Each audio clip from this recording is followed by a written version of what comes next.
ಜಿಲ್ಲೆಯಲ್ಲೂ ಮುಸ್ಲಿಂ ಮೀಸಲಾತಿ ಇದು ತುಷ್ಟೀಕರಣವೋ ಅಥವಾ ಸಮಾನ ಹಂಚಿಕೆಯೋ ಅನ್ನೋದರ ಚರ್ಚೆ ಕೂಡ ನಡೀತಾ ಇದೆ. ಕಾರಣ ಈಗಾಗಲೇ ಬಿಜೆಪಿ ಆರೋಪ ಮಾಡಿದ ಹಾಗೆ ಈಗಾಗಲೇ ಕಾಂಗ್ರೆಸ್ ಸರ್ಕಾರ ತುಷ್ಟೀಕರಣವನ್ನ ಮಾಡ್ತಾ ಇದೆ. ಇದು ಸಮಾನ ಹಂಚಿಕೆಯ ವಿಚಾರ ಅಲ್ಲ, ವೋಟ್ ಬ್ಯಾಂಕ್ ರಾಜಕಾರಣವನ್ನ ಮಾಡ್ತಾ ಇದೆ ಅನ್ನುವಂತಹ ವಿಚಾರವನ್ನ ಹೇಳ್ತಾ ಇದೆ. ಆದ್ರೆ ಈ ಹಿಂದೆ ಇದಕ್ಕೆ ಸಂಬಂಧಪಟ್ಟ ಹಾಗೆ ಎಲ್ಲಾ ತಯಾರಿ ಕೂಡ ನಡೆದಿದ್ದನ್ನ ನಾವಿಲ್ಲಿ ಗಮನಿಸಬಹುದು. ಅಲ್ಪಸಂಖ್ಯಾತರ ಬೇಡಿಕೆಗೆ ಸರ್ಕಾರ ಇದೀಗ ಅಸ್ತು ಅನ್ನುವಂತಹ ರೀತಿಯಲ್ಲೇ ಎಲ್ಲಾ ರೀತಿಯ ತಯಾರಿಗಳು ಆಗಿದೆ. ಇದುವೇ ಚದುರಂಗದ ಮೊದಲ ಸ್ಟೋರಿ, ಮುಸ್ಲಿಂ ಮೀಸಲಾತಿ.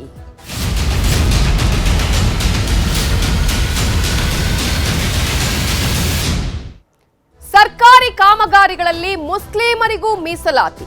ಕಾಂಗ್ರೆಸ್ ಸರ್ಕಾರದ ಹೊಸ ಕರಡು, ಆರಂಭದಲ್ಲೇ ಟೀಕೆ. ಕ್ಯಾಬಿನೆಟ್ ಅನುಮೋದನೆ ಸಿಕ್ಕರೆ ಈ ಅಧಿವೇಶನದಲ್ಲೇ ಮಂಡನೆಯಾಗುವಂತಹ ಎಲ್ಲಾ ತಯಾರಿ ಕೂಡ ನಡೀತಾ ಇದೆ. ಸರ್ಕಾರಿ ಕಾಮಗಾರಿಗಳಲ್ಲಿ ಮುಸ್ಲಿಮರಿಗೆ ಮೀಸಲಾತಿಯ ವಿಚಾರಕ್ಕೆ ಸಂಬಂಧಪಟ್ಟ ಹಾಗೆ 4% ಮುಸ್ಲಿಮರಿಗೆ ಮೀಸಲಾತಿ ಕೊಡುವಂತಹ ವಿಚಾರ ಕಾಂಗ್ರೆಸ್ ಸರ್ಕಾರದ ಹೊಸ ಕರಡು ಈಗಾಗಲೇ ತಯಾರಾಗಿದೆ. ಆದ್ರೆ ಆರಂಭದಲ್ಲಿ ಇದಕ್ಕೆ ಟೀಕೆ ಬರೋದು ಸಹಜವೇ. ಆದ್ರೆ ಈ ಒಂದು ಟೀಕೆ ಇದ್ರೂ ಕೂಡ ಇವತ್ತು ಕ್ಯಾಬಿನೆಟ್ ಸಭೆಯನ್ನ ನಡೆಸಲಾಗುತ್ತೆ. ಈ ಕ್ಯಾಬಿನೆಟ್ ಸಭೆಯಲ್ಲಿ ಅನುಮೋದನೆ ಏನಾದ್ರೂ ಸಿಕ್ಕರೆ ಅಧಿವೇಶನದಲ್ಲೇ, ಈಗ ನಡೀತಾ ಇದೆಯಲ್ಲ ಈ ಒಂದು ಅಧಿವೇಶನ, ಈ ಅಧಿವೇಶನದಲ್ಲೇ ಮಂಡನೆ ಮಾಡೋದಿಕ್ಕೂ ಕೂಡ ಸರ್ಕಾರ ತಯಾರಿಯನ್ನ ಮಾಡಿಕೊಂಡಿದೆ. ಈ ಹಿಂದೆ ನಾವು ಗಮನಿಸ್ತಾ ಹೋಗೋದಾದ್ರೆ 2023ರಲ್ಲಿ ಇದು ತಯಾರಿ ಆಗಿತ್ತು. ಜೊತೆಗೆ 50% ಮೀಸಲಾತಿಯ ವಿಚಾರಗಳು ಕೂಡ ಚರ್ಚೆ ಆಗಿತ್ತು. ಹಾಗಾದ್ರೆ ಈ ಒಂದು ವಿಚಾರಕ್ಕೆ ಸಂಬಂಧಪಟ್ಟ ಹಾಗೆ ಯಾವ ರೀತಿಯಾಗಿ ಪರ ವಿರೋಧ ಅಭಿಪ್ರಾಯಗಳು ವ್ಯಕ್ತ ಆಗಿತ್ತು, ಸರ್ಕಾರ ಏನೆಲ್ಲ ತಯಾರಿಯನ್ನ ಮಾಡಿಕೊಂಡಿತ್ತು ಅಂತ ನಾವು ಗಮನಿಸ್ತಾ ಹೋಗೋದಾದ್ರೆ, ಮುಸ್ಲಿಂ ಮೀಸಲಾತಿ ವಿಚಾರಕ್ಕೆ ಸಂಬಂಧಪಟ್ಟ ಹಾಗೆ ಏನೆಲ್ಲ ಆಗಿತ್ತು ಇಲ್ಲಿವರೆಗೂ ಅನ್ನೋದ್ರ ಬಗ್ಗೆ ಡೀಟೇಲ್ಸ್ ಅನ್ನ ಕೊಡ್ತಾ ಹೋಗ್ತೀವಿ. ಸರ್ಕಾರಿ ಗುತ್ತಿಗೆಯಲ್ಲಿ ಮುಸ್ಲಿಮರಿಗೆ 4% ಮೀಸಲಾತಿಯನ್ನ ಕೊಡುವಂತಹ ನಿಟ್ಟಿನಲ್ಲಿ ಈಗಾಗಲೇ ಎಲ್ಲಾ ರೀತಿಯ ಕರಡು ಕೂಡ ತಯಾರಿ ಆಗಿದೆ. ಕರ್ನಾಟಕ ಸಾರ್ವಜನಿಕ ಸಂಗ್ರಹಣೆಗಳಲ್ಲಿ ಪಾರದರ್ಶಕತೆ ಕಾಯ್ದೆಗೆ ಈಗ ತಿದ್ದುಪಡಿಯನ್ನ ತರಲಾಗಿದೆ. ಈ ಹಿಂದೆನೇ ಈ ರೀತಿಯ ತಿದ್ದುಪಡಿಯನ್ನ ಕೂಡ ತರಲಾಗಿರುವುದನ್ನ ನಾವಿಲ್ಲಿ ನೆನಪಿಸಿಕೊಳ್ಳಬಹುದು. ಇಂತಹ ಸಂದರ್ಭದಲ್ಲಿ ಕಾಯ್ದೆಯ 1999ರ ಸೆಕ್ಷನ್ 6ಕ್ಕೆ ತಿದ್ದುಪಡಿಯನ್ನ ತರುವಂತಹ ಪ್ರಕ್ರಿಯೆಗೆ ಚಾಲನೆಯನ್ನ ಕೂಡ ನೀಡಲಾಗಿದೆ. ಇದರಲ್ಲಿ ಮುಸ್ಲಿಮರಿಗೆ 4% ಮೀಸಲಾತಿಯನ್ನ ಕೊಡಬೇಕು ಟೆಂಡರ್ ಪ್ರಕ್ರಿಯೆಗಳಲ್ಲಿ ಅನ್ನುವಂಥದ್ದು ಈಗ ಹಲವು ದಿನಗಳಿಂದಲೂ ಕೂಡ, ಹಲವು ತಿಂಗಳಿಂದಲೂ ಕೂಡ ಈ ವಿಚಾರ ಬಹಳ ಜೋರಾಗಿ ಚರ್ಚೆ ಆಗ್ತಾ ಇದೆ. ಆರ್ಥಿಕ ಇಲಾಖೆಯಿಂದ ತಿದ್ದುಪಡಿ ಮಸೂದೆಯ ಕರಡು ಈಗಾಗಲೇ ರೆಡಿ ಆಗಿದೆ. ಏನಾಗಬೇಕು, ಯಾವ ರೀತಿಯಾಗಿ ಮೀಸಲಾತಿಯನ್ನ ಕೊಡಬೇಕು ಅಂತ ಹೇಳಿ ಈಗಾಗಲೇ ಸರ್ಕಾರ ಇಲ್ಲಿ ಹೇಳ್ತಾ ಇರುವಂತದ್ದು, ಇದು ಒಂದು ರೀತಿಯಲ್ಲಿ ಎಲ್ಲರಿಗೂ ಸಮಾನವಾದ ಅವಕಾಶ ಕೊಡಬೇಕು ಅನ್ನುವಂತಹ ನಿಟ್ಟಿನಲ್ಲಿ ಕಾನೂನು ಸಚಿವರಿಂದಲೂ ಕೂಡ ಕರಡು ಪ್ರತಿಗೆ ಆಲ್ರೆಡಿ ಈಗಾಗಲೇ ಸಹಿ ಬಿದ್ದಿದೆ. HK ಪಾಟೀಲ್ ಅವರು ಆಲ್ರೆಡಿ ಇದಕ್ಕೆ ಸಹಿಯನ್ನು ಕೂಡ ಹಾಕಿದ್ದಾರೆ.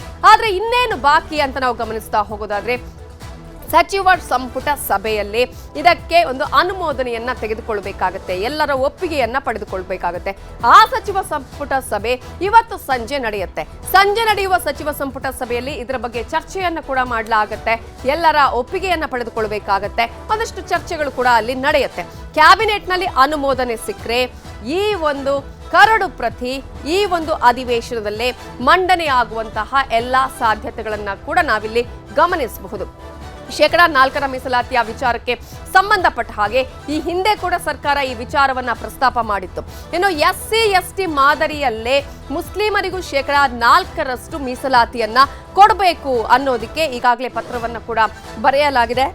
ಅಷ್ಟು ಮಾತ್ರ ಅಲ್ಲ, ಈಗಾಗಲೇ ಈ ಒಂದು ಮೀಸಲಾತಿಯ ವಿಚಾರಕ್ಕೆ ಸಂಬಂಧಪಟ್ಟ ಹಾಗೆ ನಾವು ನೋಡೋದಾದ್ರೆ ಈಗಾಗಲೇ 50ಕ್ಕಿಂತ ಮೇಲೆ ಏರಬಾರದು ಅನ್ನುವಂತಹ ವಿಚಾರ ಕೂಡ ಇದೆಯಲ್ಲ. ಮುಸ್ಲಿಂ ಗುತ್ತಿಗೆದಾರರಿಗೆ 4% ಮೀಸಲಾತಿ ನೀಡುವಂತೆ ಮನವಿಯನ್ನು ಕೂಡ ಮಾಡಿಕೊಳ್ಳಲಾಗಿದೆ. ಈಗ ಯಾಕೆ ಕೊಡಬೇಕು ಅನ್ನುವಂತಹ ವಿಚಾರ ಕೂಡ ಈಗ ಚರ್ಚೆಗೆ ಕಾರಣ ಆಗ್ತಾ ಇರುವಂತದ್ದು. ಸರ್ಕಾರ ಅದಕ್ಕೆ ಕೊಡ್ತಾ ಇರುವಂತಹ ಎಕ್ಸ್ಪ್ಲನೇಷನ್ ಬೇರೆ. ಸಿಎಂ ಸಿದ್ದರಾಮಯ್ಯನವರಿಗೆ ಪತ್ರವನ್ನ ಬರೆದಿದ್ರು ಮುಸ್ಲಿಂ ನಾಯಕರು, ನಮಗೂ ಕೂಡ ಒಂದು ಮೀಸಲಾತಿಯನ್ನ ಕೊಡಬೇಕಾಗತ್ತೆ ಟೆಂಡರ್ ಕರೆಯುವಂತಹ ವಿಚಾರಕ್ಕೆ ಸಂಬಂಧಪಟ್ಟ ಹಾಗೆ, ಕಾಮಗಾರಿಗಳ ವಿಚಾರಕ್ಕೆ ಸಂಬಂಧಪಟ್ಟ ಹಾಗೆ ಅಂತ ಹೇಳಿ. ಈ ಹಿನ್ನೆಲೆಯಲ್ಲಿ ಆಗಸ್ಟ್ 24ರಂದು ಸಿಎಂ ಭೇಟಿಯಾಗಿದ್ರು ಮುಸ್ಲಿಂ ನಾಯಕರು.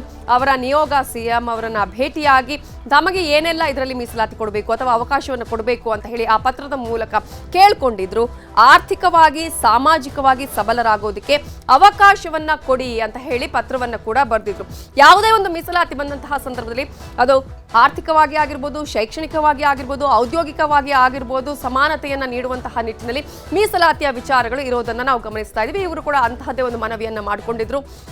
ಬಿಜೆಪಿ ವಿರೋಧದ ಹಿನ್ನೆಲೆಯಲ್ಲಿ ಪೋಸ್ಟ್ಪೋನ್ ಮಾಡಿದ್ರು ಸಿಎಂ ಸಿದ್ದರಾಮಯ್ಯ ಅವರು. ಯಾಕಂತ ಹೇಳಿದ್ರೆ ಬಿಜೆಪಿಯವರ ಆರೋಪ ನಾನು ಆಗ್ಲೇ ಹೇಳಿದಾಗೆ ಇದು ತುಷ್ಟೀಕರಣ ರಾಜಕಾರಣವನ್ನ ಮಾಡ್ತಾ ಇದೆ ಕಾಂಗ್ರೆಸ್ ಸರ್ಕಾರ ಅನ್ನುವಂತಹ ವಿಚಾರವನ್ನ ಕೂಡ ಹೇಳಿದ್ರು.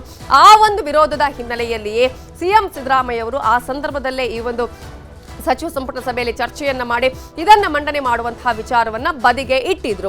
ಸೊ ಇಂತಹ ಸಂದರ್ಭದಲ್ಲಿ ಇದೀಗ ಮತ್ತೆ ಈ ವಿಚಾರ ಮುನ್ನೆಲೆಗೆ ಬಂದಿದೆ.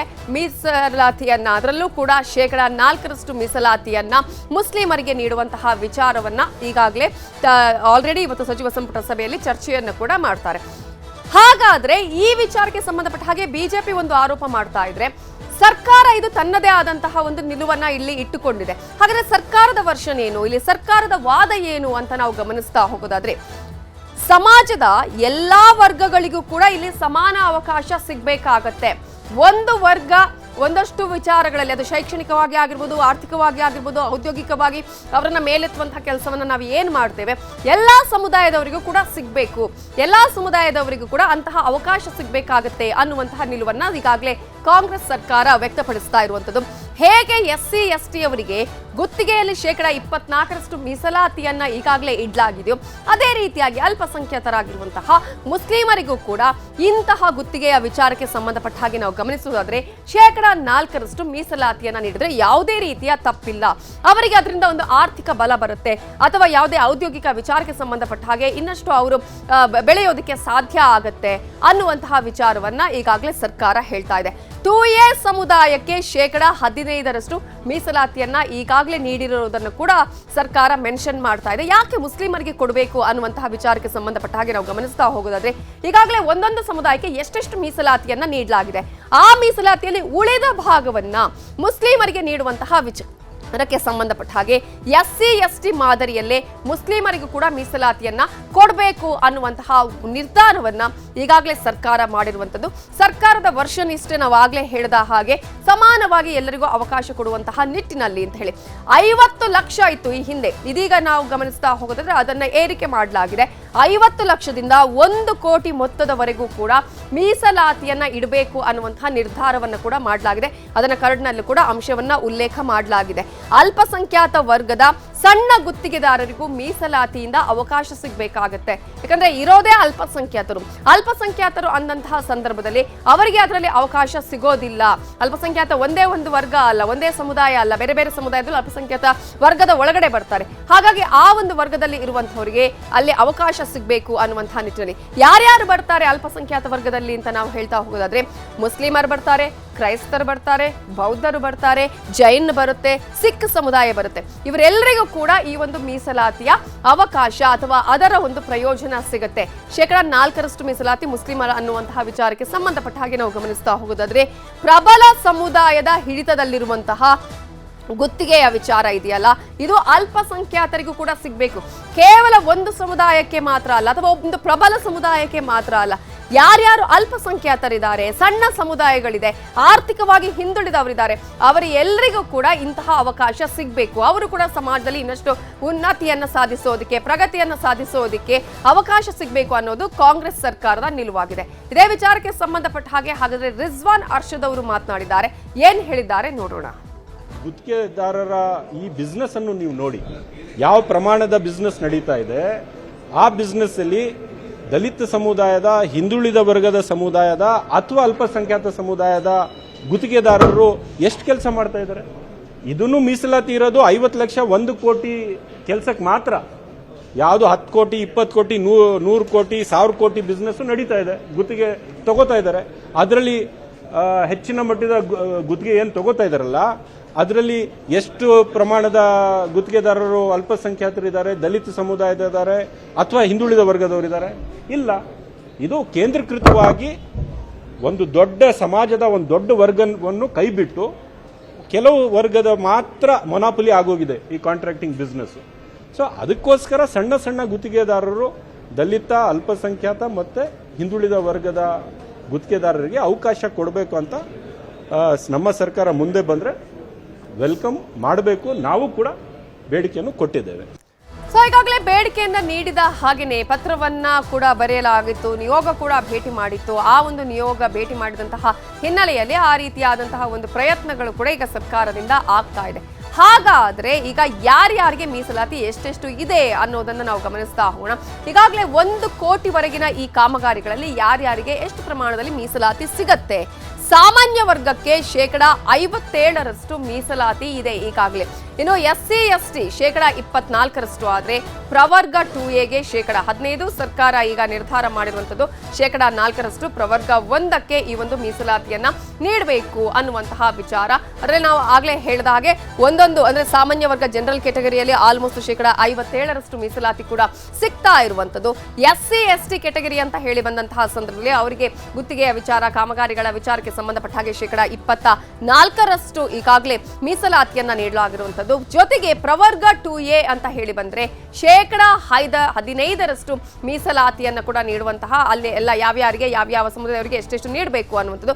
ಪ್ರವರ್ಗ 1ಕ್ಕೆ 4% ಮೀಸಲಾತಿಯನ್ನ ನೀಡುವಂತಹ ಸಿದ್ಧತೆಗಳನ್ನ ಕೂಡ ಈಗಾಗಲೇ ಮಾಡಿಕೊಳ್ಳಲಾಗಿದೆ ಅನ್ನೋದನ್ನ ನಾವಿಲ್ಲಿ ಗಮನಿಸಬೇಕಾಗುತ್ತೆ.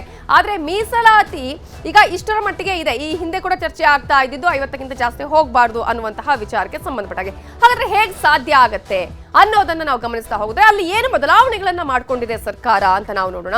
ಈಗಾಗಲೇ KTTP ಕಾಯ್ದೆಯ ಅಡಿಯಲ್ಲಿ 4% ಮೀಸಲಾತಿ ಕೊಡೋದಕ್ಕೆ ಅವಕಾಶ ಕೂಡ ಇದೆ. ಆ ಒಂದು ಅವಕಾಶವನ್ನ ಇದೀಗ ಸರ್ಕಾರ ಇಲ್ಲಿ ಬಳಕೆ ಮಾಡಿಕೊಂಡಿದೆ. KTTP ಕಾಯ್ದೆ 1999ರ 6ನೇ ಪ್ರಕರಣಕ್ಕೆ ತಿದ್ದುಪಡಿಯನ್ನ ತಂದ್ರೆ ಆಗ ಇಲ್ಲಿ 4% ಮೀಸಲಾತಿಯನ್ನ ಕೊಡೋದಕ್ಕೆ ಅವಕಾಶ ಕೂಡ ಸಿಗತ್ತೆ. ಅಲ್ಲಿ ಬದಲಾವಣೆಯನ್ನ ತರಬೇಕಾಗತ್ತೆ. ನಿರ್ಮಾಣ ಕಾಮಗಾರಿಗಳಲ್ಲಿ 4% ಮೀಸಲಾತಿಯನ್ನ ನೀಡೋದಕ್ಕೆ ಅವಕಾಶವನ್ನ ಕಲ್ಪಿಸೋದಕ್ಕೆ ಸಾಧ್ಯ ಆಗತ್ತೆ. ಅಲ್ಲಿ ಒಂದಷ್ಟು ಬದಲಾವಣೆಗಳನ್ನ ಮಾಡ್ಕೊಳ್ಬೇಕಾಗತ್ತೆ ಅಂತ ಹೇಳಿ. ಇನ್ನು ಪ್ರವರ್ಗ 2Bಗೆ ಸೇರಿದಂತಹ ಟೆಂಡರುದಾರರನ್ನ ಮಾತ್ರ ಇಲ್ಲಿ ಪರಿಗಣನೆಯನ್ನ ಮಾಡಬೇಕಾಗತ್ತೆ. ಪ್ರವರ್ಗ 1, ಪ್ರವರ್ಗ 2 ಅನ್ನೋದನ್ನ ನಾವೀಗ ಎಷ್ಟೆಷ್ಟು ಮೀಸಲಾತಿ ಇದೆ 15 ಆಗಿರ್ಬೋದು 4% ಮೀಸಲಾತಿಯ ವಿಚಾರವನ್ನು ತೋರಿಸಿದ್ವಲ್ಲ. ಹಾಗಾಗಿ ಪ್ರವರ್ಗ 2Bಗೆ ಸೇರಿದಂತಹ ಟೆಂಡರುದಾರರನ್ನ ಮಾತ್ರ ಇಲ್ಲಿ ಪರಿಗಣನೆಗೆ ತೆಗೆದುಕೊಳ್ಬೇಕಾದಂತಹ ಸಂದರ್ಭದಲ್ಲಿ ಆಗ ಬದಲಾವಣೆ ಮಾಡೋದಕ್ಕೆ ಸಾಧ್ಯ ಆಗುತ್ತೆ.